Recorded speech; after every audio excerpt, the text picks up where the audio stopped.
जानेवारीमध्ये व्हेनेझुएलाचे अध्यक्ष Nicolas Maduro, फेब्रुवारीमध्ये मेक्सिकोचा सर्वात मोठा माफिया एल मॅन्चो, मार्चमध्ये इराणचे सुप्रीम लीडर अयातुल्ला खामेनी. फक्त 3 महिन्यात या तिघांच्या विकेट निघाल्या.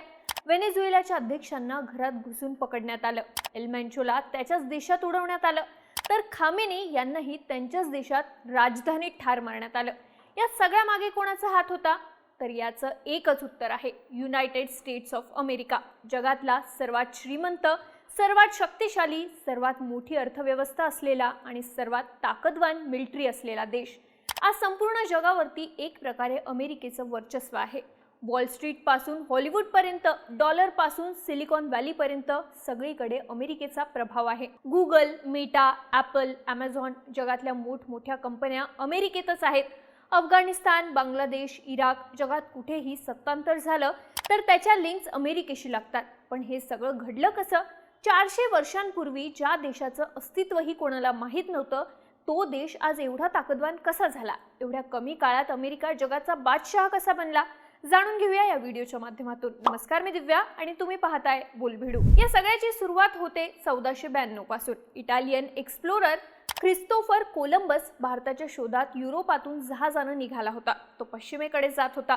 अटलांटिक महासागर पार केल्यानंतर आपण भारतात पोहोचू असं कोलंबसला वाटत होतं. महासागर पार केल्यानंतर त्याला जमीन लागली, पण ही जमीन भारताची नव्हती. कोलंबसनं एका नव्याच प्रदेशाचा शोध लावला होता. हा प्रदेश पुढे जाऊन अमेरिका या नावाने ओळखला जाऊ लागला. कोलंबसच्या पाठोपाठ युरोपातून अनेक जहाज अमेरिकेच्या दिशेने आली. त्या जहाजांमधून हजारो युरोपियन्स अमेरिकेत आले आणि कायमचे तिथेच राहिले. अशा प्रकारे हळूहळू युरोपियन लोकांकडून अमेरिकेचं कॉलनायझेशन सुरू झालं. त्या काळी अमेरिकेत मूळ निवासी राहत होते, ज्यांना रेड इंडियन असं म्हटलं जायचं. युरोपियन लोकांनी त्यांच्याकडून जमीन हिसकावून घेतली. लाखो लोकांच्या कत्तली केल्या. अनेक रेड इंडियन्स तर युरोपियन लोकांनी आणलेल्या रोगराईंमुळेच मेले. त्या काळी युरोपातले 3 प्रमुख देश अमेरिकेत आले होते, स्पेन, ब्रिटन आणि फ्रान्स. स्पेननं अमेरिकेच्या दक्षिण भागामध्ये कॉलनायझेशन सुरू केलं. ब्रिटिशांनी पूर्वेकडच्या किनारपट्टीच्या भागावरती ताबा मिळवला, तर फ्रान्सनं सध्याच्या कॅनडाचा दक्षिण भाग आणि अमेरिकेच्या मध्य भागावरती आपली सत्ता स्थापन केली. मात्र कालांतरानं ब्रिटिशांच्या ताब्यात जो भाग होता, तिथल्या लोकांनी ब्रिटनकडून स्वातंत्र्याची घोषणा केली. ब्रिटनच्या ताब्यात असलेल्या 13 वसाहतींनी 1776 साली स्वातंत्र्य मिळवलं आणि या वसाहतींचा मिळून एक देश बनला. हा देश म्हणजेच आजचा युनायटेड स्टेट्स ऑफ अमेरिका. आज अमेरिकेत एकूण 50 राज्य आहेत. मात्र याची सुरुवात या पूर्ण किनारपट्टीवरच्या 13 राज्यांपासून झाली होती. यानंतर हळूहळू अमेरिकेनं पश्चिमेकडे आपला विस्तार करायला सुरुवात केली. 1803 साली अमेरिकेनं $1.5 कोटी देऊन फ्रान्सकडून लुझियाना हा प्रदेश विकत घेतला. यामुळे अमेरिकेचं क्षेत्रफळ एका फटक्यात तिप्पट झालं. पुढे अमेरिकेनं मेक्सिको सोबत युद्ध केलं. त्या काळी मेक्सिकोवरती स्पॅनिश लोकांचं राज्य होतं आणि टेक्सास हा भाग मेक्सिकोच्या ताब्यात होता. अमेरिकेनं मेक्सिकोला पराभूत करून टेक्सासला आपल्या सोबत जोडून घेतलं. नंतर कॅलिफोर्नियाचा भागही जिंकून घेतला. पुढे 1867 साली अमेरिकेनं रशियाकडून अलास्काला विकत घेतलं, फक्त $72 लाख मध्ये. अशा प्रकारे पूर्वेकडे अटलांटिक महासागर आणि पश्चिमेकडे पॅसिफिक महासागर या दरम्यानच्या प्रचंड मोठ्या प्रदेशावरती अमेरिकेनं आपला ताबा मिळवला. अमेरिकेचं क्षेत्रफळ वाढत होतं आणि सोबतच इकॉनॉमीचीही वाढ होत होती. ब्रिटन आणि फ्रान्स त्या भागातून पूर्णपणे हद्दपार झाले होते. ब्रिटननं भारताला जिंकलं होतं, त्यामुळे त्यांचा अमेरिकेत इंटरेस्ट नव्हता. फ्रान्सचं लक्षही आफ्रिकेकडे होतं.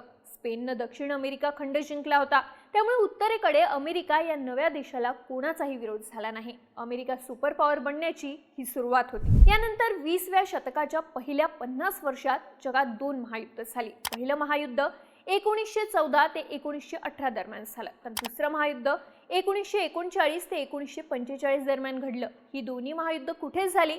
तर युरोपात. अमेरिकेनंही या युद्धात आपले सैनिक पाठवले होते, पण अमेरिकेचा युद्धात थेट सहभाग नव्हता. हे दोन्ही युद्ध युरोपच्या जमिनीवर झाल्यामुळे युरोपियन देशांना यात प्रचंड नुकसान झालं. युद्धामुळे एकीकडे युरोप बेचिराग झाला, तर याचा फायदा मात्र अमेरिकेला झाला. या दोन्ही युद्धात अमेरिकेनं युरोपियन देशांना मोठ्या प्रमाणात शस्त्रांची विक्री केली. या माध्यमातून अमेरिकेनं प्रचंड पैसा कमवला. खरं तर पहिल्या महायुद्धानंतरच अमेरिकेची ताकद प्रचंड वाढली होती. महायुद्धानंतर युरोपाच्या अर्थव्यवस्था बुडायला लागल्या होत्या, तर अमेरिकेत पैसा खेळत होता. युरोपातल्या ज्या लोकांना युद्धाचा फटका बसला, त्यांनी अमेरिकेत येणं सुरू केलं. युरोपातून लोकांचे लोंढेच्या लोंढे अमेरिकेत आले. अशा प्रकारे अमेरिकेला युरोपचं कुशल मनुष्यबळ मिळायला लागलं। या काळातच अमेरिकेनं जगातला पहिला अणुबॉम्ब बनवला। पुढे 1939 साली दुसरं महायुद्ध सुरू झालं, ते सुद्धा युरोपातच झालं। 6 वर्ष चाललेल्या महायुद्धानंतर ब्रिटन आणि फ्रान्सची अर्थव्यवस्था पूर्णपणे कोलमडली। या युद्धानंतर भारतासारख्या ब्रिटनच्या ताब्यात असलेल्या अनेक देशांनी स्वातंत्र्य मिळवलं। फ्रान्सने सुद्धा त्याच्या ताब्यात असलेल्या अनेक आफ्रिकन देशांना स्वातंत्र्य दिलं। त्यामुळे ब्रिटन आणि फ्रान्सचा जगावरती असलेला प्रभाव एकदम कमी झाला। या सगळ्या राड्यामध्ये सर्वात शक्तिशाली देश म्हणून पुढे आला तो अमेरिकाच। आता दुसऱ्या महायुद्धानंतर अमेरिकेनं जे केलं त्यामुळे संपूर्ण जगाचा इतिहासच बदलला आणि अमेरिका खऱ्या अर्थानं जगाचा बादशाह झाला। झालं असं की दुसऱ्या महायुद्धानंतर अमेरिकेकडे पूर्ण जगाच्या 66% सोनं होतं। अमेरिकेनं याचाच फायदा घ्यायचा ठरवलं। अमेरिकेनं इतर देशांना म्हटलं की तुम्ही वेगवेगळ्या करन्सीसाठी भांडण्याऐवजी अमेरिकन डॉलरला जागतिक करन्सी बनवा, आम्ही या डॉलरला सोन्यानं बॅक करतो। अमेरिकेने 1 औंस सोन्याचा रेट $35 एवढा ठरवला। अमेरिकेनं गॅरंटी दिली की जर कोणत्याही देशानं आम्हाला $35 दिले तर त्या बदल्यात आम्ही 1 औंस सोनं देऊ। अमेरिकेकडे एवढ्या मोठ्या प्रमाणात सोनं असल्यामुळे जगभरातल्या देशांचा यावर विश्वास बसला। आता प्रत्येक डॉलरच्या बदल्यात अमेरिकेकडून खरं सोनं मिळणार होतं। यामुळे देशांनी न घाबरता डॉलर मार्फत व्यापार करण्यास सुरुवात केली। अशा प्रकारे दुसऱ्या महायुद्धानंतर अमेरिकन डॉलर हा जागतिक करन्सी बनला। तेव्हापासून तेलाची खरेदी डॉलरमध्ये व्हायला लागली। अनेक देश परकीय चलनसाठा म्हणून डॉलरची साठवणूक करायला लागले। अशा प्रकारे डॉलरला जागतिक करन्सी बनवून अमेरिकेनं जगभरातल्या व्यापारावरती आपलं वर्चस्व निर्माण केलं।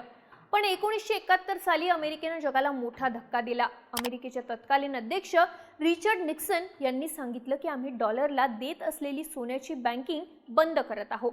इथून पुढे आम्ही आमच्या मर्जीनं जेवढी पाहिजे तेवढी करन्सी छापू। एक प्रकारे अमेरिकेनं जगावरती आपलं वर्चस्व गाजवायला सुरुवात केली होती।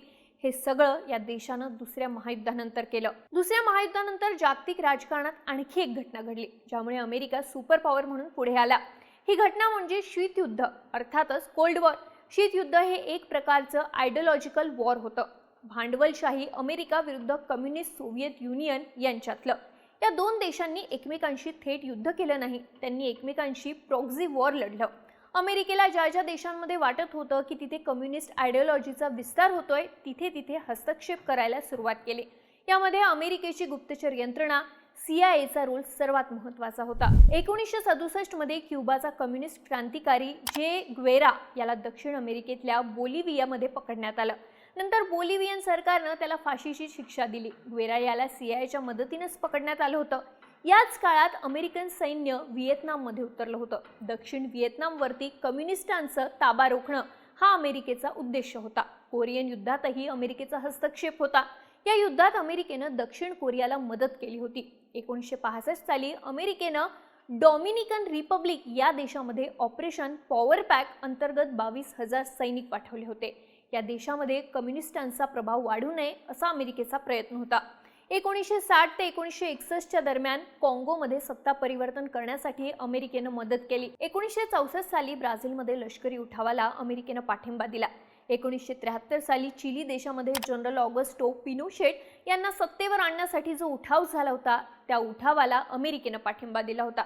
याच दरम्यान अनेक देशांच्या निवडणुकांमध्ये अमेरिकेनं फंडिंग दिल्याचे आरोप झाले। 1948च्या इटलीमधल्या निवडणुकीत कम्युनिस्ट पार्टीचा पराभव करण्यासाठी अमेरिकेनं प्रचंड फंडिंग दिल्याचं म्हटलं गेलं। 1953 साली फिलिपिन्समध्ये रामन मॅग्सेसे जिंकून यावेत यासाठी CIAनं मदत केली। जपानमध्येही त्या काळात लिबरल डेमोक्रॅटिक पार्टीला अमेरिकेची फंडिंग होती असे आरोप झाले। अमेरिकेनंच 1980च्या दशकात अफगाणिस्तानमध्ये सोव्हिएत युनियनशी लढणाऱ्या मुजाहिद्दींना शस्त्र पुरवली होती। या सगळ्यामुळे झालं काय तर अमेरिकेच्या हस्तक्षेपामुळे अनेक देशांवरती अमेरिकेचा प्रभाव निर्माण झाला। ज्या देशांमध्ये अमेरिकेच्या मदतीने सरकार स्थापन झालं तो देश पुढे अमेरिका जे म्हणेल तेच करायला लागला। यामुळे अमेरिका दिवसेंदिवस आणखी ताकदवान बनला।